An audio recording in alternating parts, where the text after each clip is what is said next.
안녕하세요. 친정에서도 막내, 시댁에서도 막내, 회사에서도 막내를 담당하고 있는 27의 여자입니다. 결혼한 지 이제 겨우 2년 차지만 친구들 사이에서 전 유독 결혼을 일찍 한 편이어서 지금까지도 유일한 유부녀 멤버로 관심을 한 몸에 받고 있었어요. 남자친구가 있는데 이런 애랑 결혼을 해야 하냐고 물어보는 친구도 있었고, 자기가 결혼을 하려면 얼마 정도는 모아야 하는지, 혹은 얼마 정도 모은 남자를 만나야 결혼을 안정적으로 할 수 있냐면서 물어보는 친구도 있었고요. 정말 자기들 결혼하는데 저를 모델로 삼고서 이렇게 살아야 할지 아니면 다르게 살아야 할지를 판가름하며 보는 애들도 있었습니다. 그러니 부담스러운 마음에 SNS는 진작에 접어버렸고, 연락도 단톡방에서 주고받는 거 말고는 개개인과 따로 연락을 잘 취하지는 않았어요. 사는 게 팍팍해서 아내로서, 딸로서, 그리고 직장인으로서 사는 게 바쁘기도 했고 말이죠. 그런데 그 중에서 무엇보다 제 마음을 정신없고 심란하게 만드는 곳이 있었습니다. 바로 시댁이었어요. 남들처럼 시집살이를 당하면서 살지 않겠노라고 일찍 결혼하면서 스스로 나를 MZ세대라 일컬으며 다짐을 했는데, 그런데 결국 저도 결혼을 하고 나서 보니 시댁 사람들 분위기에 휩쓸리고 하면서 마음고생을 하더라고요. 게다가 저희 시댁은 정말이지 독보적인 난장판인 집구석이었습니다. 남편이 좋아서 멋모르고 결혼했다가 그 대가를 톡톡히 치룬 저의 지난 시댁살이에 대한 이 사연을 시작해 볼게요. 저희 남편은 3남 1녀 중 막내 아들로, 저는 이 집안의 막내 며느리이자 나이조차 가장 어린 막내였습니다. 위로 큰아주버님, 작은아주버님네, 그리고 형님네까지 해서 특별한 날에 시댁 식구들이 모이면 정말 운동회를 해도 되었을 만큼 사람들이 바글바글 했어요. 저희 부부를 뺀 나머지 형제들이 모두 다 자녀도 둘씩 낳아서 살고 있었는지라 애들까지 포함하면 집안이 미어터질 정도였죠. 그래도 천만다행이었던 것은 남편의 형제들이 참 좋은 분들이셨다는 겁니다. 첫째 아주버님네는 형님과 두 분이서 같이 세무사로 일하시며 사무실을 차려 동업을 하는 분들이셨어요. 경제적인 여유가 있어서 그런지 늘 막내인 저희 부부를 정말 살뜰히 챙겨주셨고, 명절부터 시작해서 제 개인 생일까지도 축하한다며 용돈을 퍼주셨을 만큼 저희 부부를 얘들 마냥 많이 아끼고 좋아라 해주셨습니다. 둘째 아주버님은 대기업 회사원이고 형님은 주부신데요. 제가 젊어서 그런지 함께 인기 있는 카페나 맛집 같은 곳을 자주 가고 싶어 하셨어요. 지방에 살다가 올라오신 바람에 서울 하는 친구도 별로 없었고, 주부가 되면서는 대학 친구들마저도 인연이 끊겨버렸다며 외로움을 많이 타는 분이셨죠. 그래서 여러 번 함께 카페도 가고 주말에 데이트를 했었는데 정말 소녀소녀 하시더라고요. 말도 참 순둥이처럼 뱉으시고, 제가 아랫사람인데도 조심스러워 하면서 예의를 갖추시는 게 너무 감사해서 오히려 이제는 제가 가장 편하다 생각을 하는 분이세요. 그리고 이 집안의 유일한 외동딸인 형님께서는 한국에 사는 외국인이랑 결혼을 하셨는데 어찌나 오픈마인드신지 결혼하고서 제게 단 한 번을 시집살이를 시키려고도 안 하셨고, 또 시댁에 무슨 일이 있으면 본인이 딸이라며 가장 먼저 나서서 해결을 봐주곤 하셨습니다. 전 정말로 식구만 많을 뿐이었고 막내라는 이유로 온 예쁨을 받으면서 시댁 사람들과 참 편안하게 지냈습니다. 정말로 사는 게 팍팍해서 그렇지 시댁만 놓고 보면 저는 2번이고 3번이고 결혼을 하고 싶었어요. 딱 6개월 전인 올 초까지만은 말이죠.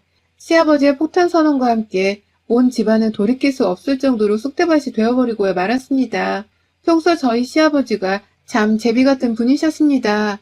나이가 70을 넘었는데도 어찌나 꾸미는 걸 좋아라 하시는지, 얼핏 보면 정말 60대로 보여질 만큼 옷도 세련되게 잘 입고 또 나돌아다니는 걸 좋아라 하셨어요.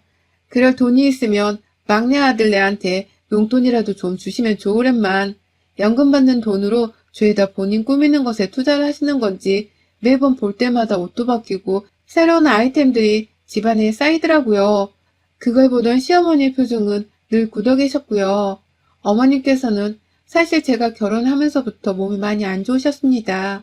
그 당시 제가 결혼을 일찍 했던 이유 중 하나도 바로 시어머니께서 막내까지 모두 다 장가를 가서 행복하게 사는 것을 보고 싶다고 말씀을 하셨던 바람에 남편이 일찍 프로포즈를 했던 건데요. 결혼을 하고 나서도 어머니께서는 쾌차를 하기보다는 오히려 더 몸이 쇠약해져서는 거의 대부분의 시간을 집안에서 보내곤 하셨습니다. 그래서 걱정이 되는 바람에 저와 온 형님들이 나서서는 번갈아 가며 시댁을 찾아오곤 했었어요. 시어머니가 못하실 테니 대신 반찬 같은 것도 만들어서는 가져왔고, 혹여나 또 시아버지가 집 밖에 나가신 바람에 어머니 혼자 집안에서 공경에 처하진 않았을까 싶어서 할 일이 없어도 그냥 찾아가 보곤 했습니다. 형님들이 모두 다 솔선수범을 하면서 시어머니를 챙기시니 저도 따라서 어른을 챙겨보려 하게 되더라고요. 좋은 기운을 윗사람으로부터 계속해서 본받아가며 열심히 며느리 노릇을 했던 것이었죠.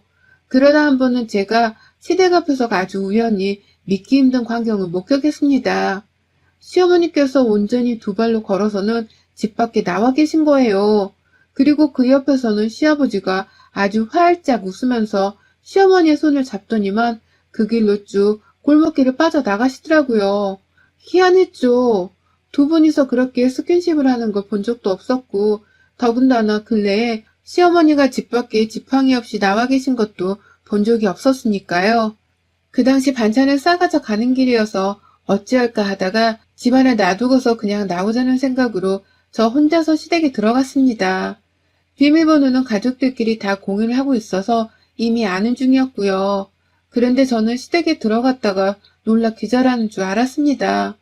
분명 시어머니가 밖에 나가 계셨는데 집 안방 쪽에서 시어머니가 저를 보면서 왔냐? 하고 부르시더라고요. 분명 어머님은 밖에서 아버님이랑 손을 잡고 나가셨는데 말이죠. 그날 집에 돌아와서 곰곰이 생각을 하다가 결국 시아버지가 바람을 피우는 것을 눈치챘습니다. 여기저기 막내로 살던 제가 눈치 보는 거 하나는 정말 기가 막히게 좋았거든요. 이 사실을 남편한테 말해야 하나 말아야 하나 정말 많은 고민을 했고, 그러다 결국 이건 도저히 아닌 일이다 싶었던 마음에 남편에게 털어놓았어요. 그런데 남편은 이미 그 사실을 알고 있더라고요. 어릴 적부터 불륜을 한두 번 한 게 아니었으며 이번에도 늘 밖에 나돌아다니실 때 진작부터 알아봤다고 하면서 말입니다. 전 솔직히 좀 많이 충격이었어요. 이거 완전 콩가루 집안이 아닌가 싶은 생각이 들었거든요. 남편이 알고 있던 사실을 다행이라고 해야 하는 건지 아니면 뭐하고 있냐면서 확 따져 물어야 하는 건지 스스로 굉장히 혼란스러웠습니다. 그럼에도 자식마저 포기를 하고 사는 정도이니 시아버지의 불륜이 오죽 심했을까 싶은 마음에 아무에게도 이 사실을 털어놓지 않겠다고 마음 먹었죠. 하지만 정확히 올 초 명절 제사를 지내기 위해서 온 아주버님네가 시댁에 모였어요. 어머니 병세가 너무 악화되어 가던 중이어서 어머님은 그냥 안방에 누워 계셨고 며느리들과 아들들이 합심을 해서는 제사를 준비하고 있었는데 갑자기 전화를 받고 집을 나가시던 아버님께서 웬 여자 하나를 데려온 겁니다. 아버님의 상간녀 말입니다. 어린애들 눈에는 졸지의 할아버지 옆에 있는 할머니가 둘인 꼴이었어요. 자세히 그 여자를 보니 제가 저번에 얼핏 보고서 우리 시어머니신 줄 알았던 골목길 앞 그 여자더라고요. 나이는 시어머니보다 훨 어려 보였어요. 50대 후반에서 많게는 60대 초반으로 보이더라고요. 형님들뿐만 아니라 아주버님들의 우리 외국인 아주버님까지 모두 다 누구냐면서 어리둥절해하고 있는 와중에 급기야 외국인 아주버님은 두 사람이 닮았다면서 동생이에요? 라고 물어보더라고요. 시아버지의 상간녀를 보고서 친동생이냐고 말이죠. 하지만 그 말에 아무도 웃을 수가 없었어요. 저와 남편은 이미 불륜을 눈치챈 상황이었고 나머지 형제들은 까마득히 모르고 있다가 아버님이 다른 날도 아닌 명절에 시어머니가 떡하니 계신 집으로 불륜녀를 들인 바람에 노발대발 난리가 나셨죠. 더 얘기를 들을 수도 없었습니다. 아버님께서 작은 어머니가 될 사람이니 인사해라 라며 뻔뻔하게 소개를 시키려 하셔서 온 가족들이 아버님 말을 잘라먹곤 욕을 퍼붓고 진짜 난동을 피웠거든요. 결국 시어머니는 밖에서 난 소란에 눈치를 채곤 거실까지 나오셨다가 그 길로 상간녀의 인사를 받고 쓰러졌고 큰아주버님과 작은아주버님이 합세를 해서는 상간녀를 집 밖으로 쫓아버렸어요. 저러다 확 엄마 돌아가시고 혼인신고라도 하는 게 아니냐면서 집은 정말 난리가 났고 모두가 다 한마음으로 시어머니를 쾌차를 바랬습니다. 영원히 아버지의 호적에 남아 우리 시어머니로 살아달라는 마음으로 말이죠. 참 불쌍하고 안타깝고 별별 생각에 저까지도 마음이 너무 심란해졌어요. 하지만 그게 다가 아니었어요. 시어머니가 아파서 곧 돌아가실 거라고 말을 한 건지 시아버지의 현 여자친구인 그 상간녀가 자식들이 없는 사이에 시댁에 쳐들어왔더라고요. 죽기 전에 깔끔하게 이혼을 해주던지 아니면 나가서 치료를 하다가 죽으라면서 시어머니께 온갖 악담을 퍼부은 바람에 어머님은 말까지 더듬으며 집에 주부로 지내고 계시던 둘째 형님께 연락을 했고 그 바람에 형님이 시댁으로 달려가면서 오만 시댁 식구들한테 다 연락을 돌리셨답니다. 그 바람에 온 가족들이 다 시어머니가 불쌍하다며 일을 하다 말고 시댁으로 뛰쳐갔죠. 가뜩이나 아파서 생사를 왔다 갔다 하는데 상간녀가 집까지 쳐들어와 헤어져 달라 했다고 하니 화가 안 날 사람이 없었던 겁니다. 저 또한 내일인 마냥 너무 열불이 나서는 회사에 반차를 내곤 곧장 시댁에 갔어요. 그리고 그날 시어머니는 내내 울면서 이러고 살기 싫다며 죽고 싶단 소리를 하시다가 결국 입원을 하셨고 겨우 퇴원을 하셨습니다. 시아버지는 자식들이 무서운지 상간녀를 다시 집에 들이는 막무가내의 짓을 하지는 않으셨지만요. 온 가족들이 시아버지를 정말로 경멸했습니다. 며느리들과 외국인 사이조차 시아버지의 어마무시한 이상스러운 짓거리에 대해서 감히 말도 꺼내지 못할 만큼 수치스러워하고 또 원망을 했죠. 나날이 아파하는 시어머니를 뵐 때마다 같은 여자로서 너무 불쌍했고 아무것도 하지 못한 채 누워만 있는 어머님 또한 스스로의 처지를 많이 힘들어하셨어요. 하지만 아무리 어머님의 쾌차를 빌었음에도 하늘은 무심하게 어머님을 데려가셨습니다. 결국 시어머니가 돌아가신 겁니다.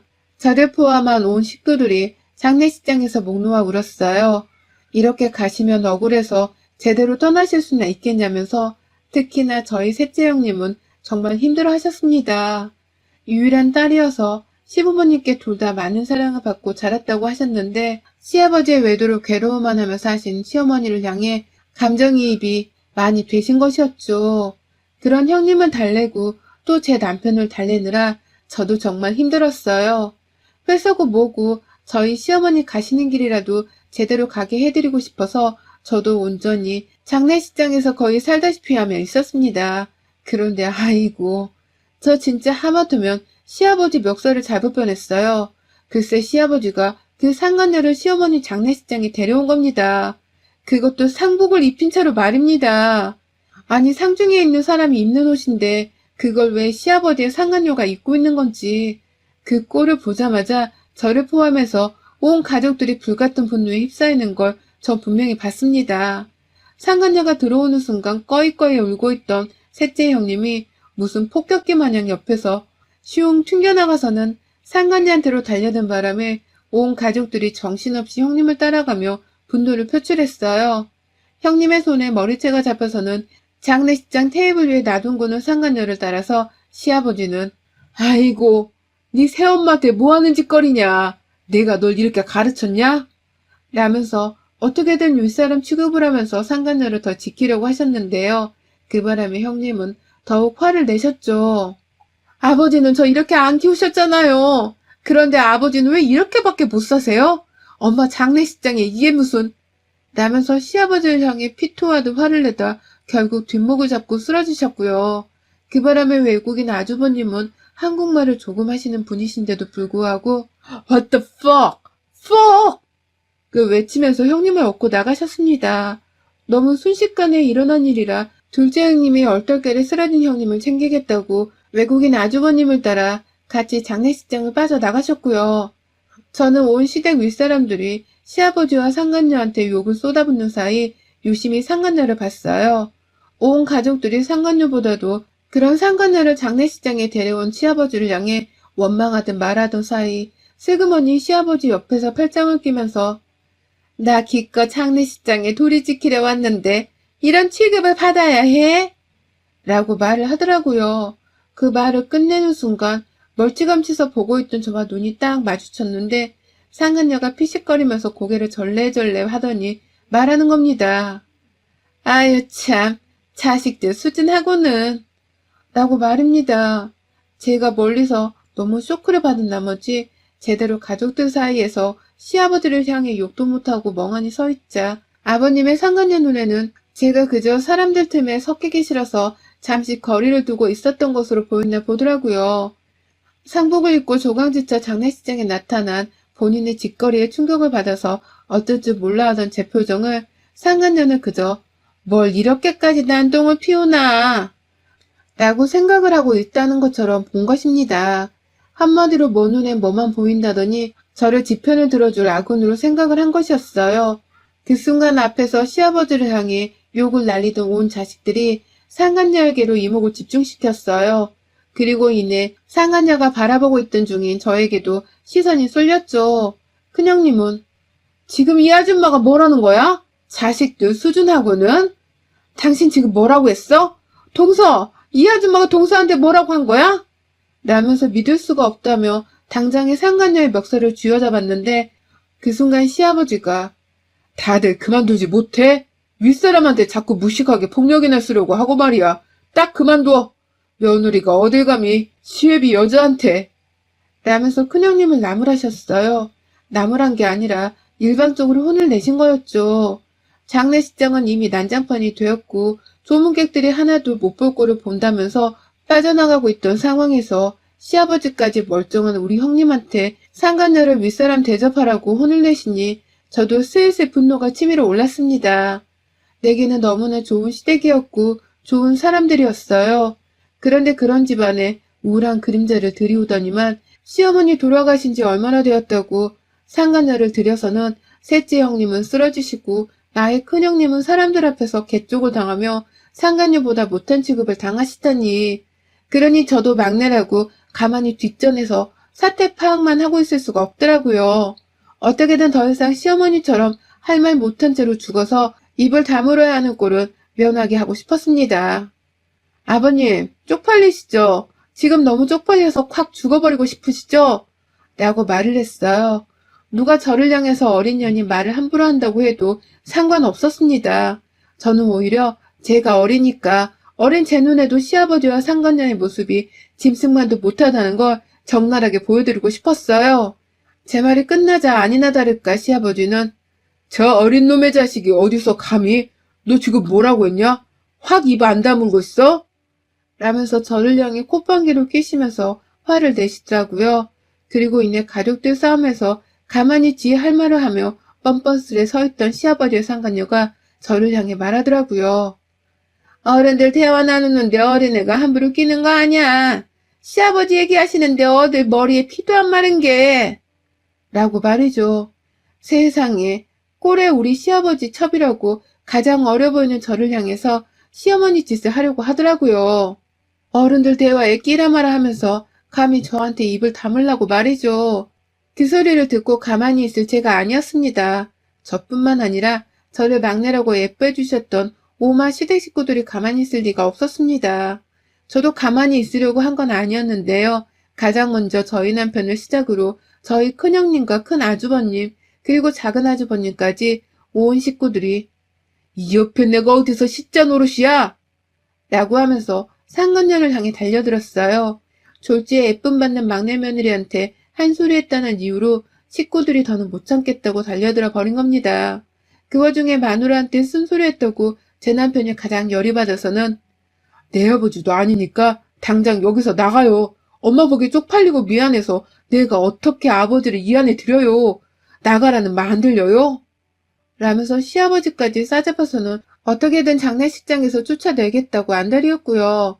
아주버님들도 두 분이서 합세를 해서는 어떻게든 상간녀를 쫓아내겠다고 어깨를 밀치고 유업을 하는데 그 와중에 형님이 그러더라고요. 재수없게 어딜 상복 입고 기어들어와? 아줌마 그거 당장 안 벗어? 라면서 쫓겨나던 상간녀를 데리고서는 급기야 가족 탈의실로 데려가 버렸습니다. 얼떨결에 형님을 따라간 저까지 합세를 해서는 그 상간녀가 입고 있던 상복을 벗겼습니다. 전 순간 그 짓을 하면서도 이러다가 이 아줌마의 빨개벗은 몸을 봐야 하는 게 아닌가 싶어서 형님을 말려야 하는지 고민을 했어요.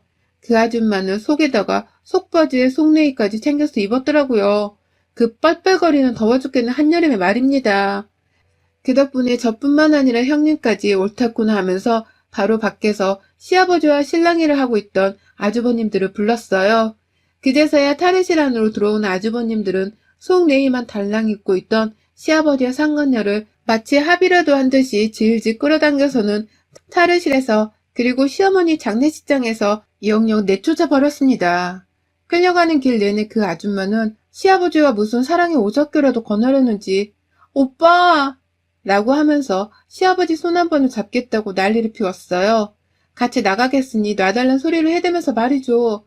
하지만 그걸 보고만 있을 우리 시댁이 아니었습니다. 저까지 합세를 해서는 그 여자의 살집과 옷자락을 손으로 세게 꼬집어가면서 장례식장 밖으로 인정사정 없이 내쫓았고, 형님은 급기야 그 아줌마가 벗은 상복이 재수가 없다면서 장례식장 밖으로까지 들고 나와서는 태워버리겠다고 라이터를 찾다가 그 자리에서 불까지 피우셨어요.